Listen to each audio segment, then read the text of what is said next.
মন্দির সংলগ্ন কুণ্ডপুকুরও নতুন করে বাঁধানো হয়েছে।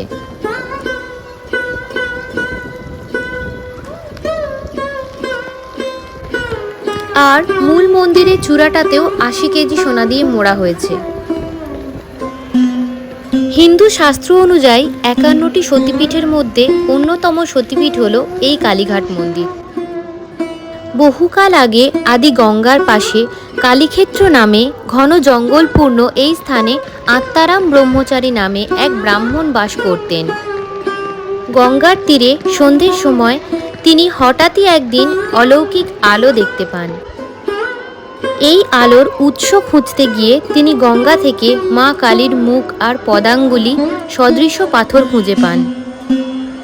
পরে তিনি স্বপ্নাদেশে জানতে পারেন এই পাথরটি পুরাণ বর্ণিত সতীর অঙ্গগুলির মধ্যে অন্যতম। তারপর থেকেই তিনি এই স্থানে দেবীর পূজা অর্চনা শুরু করেন।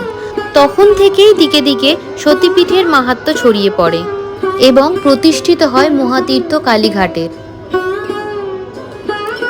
এই মন্দিরে কোষ্ঠী পাথরের কালী মূর্তিটি অভিনব রীতিতে নির্মিত।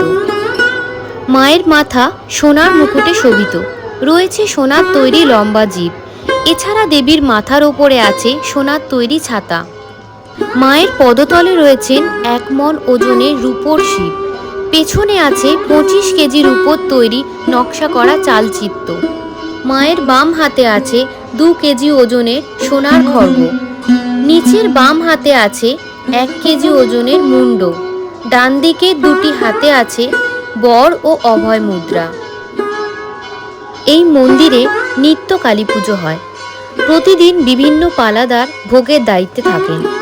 তিনি ভোগের সমস্ত খরচ বহন করেন। বর্তমানে কালীঘাট মন্দিরে আছে প্রায় ৬০০ সেবায়েত। মন্দিরের এই রূপ দেখে আপ্লুত সকল ভক্তরা।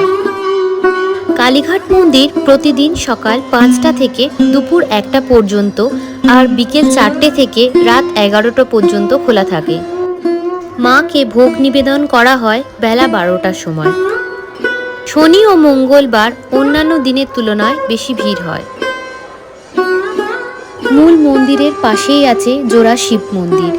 দুটি মন্দিরেই প্রতিষ্ঠিত শিবলিঙ্গ আছে।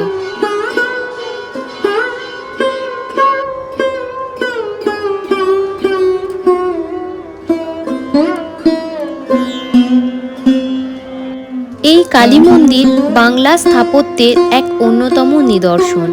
গ্রামের মাটির বাড়ি ও কুঁড়ে ঘরের সংমিশ্রণ ধরা পড়ে এই মন্দিরের ছাদে।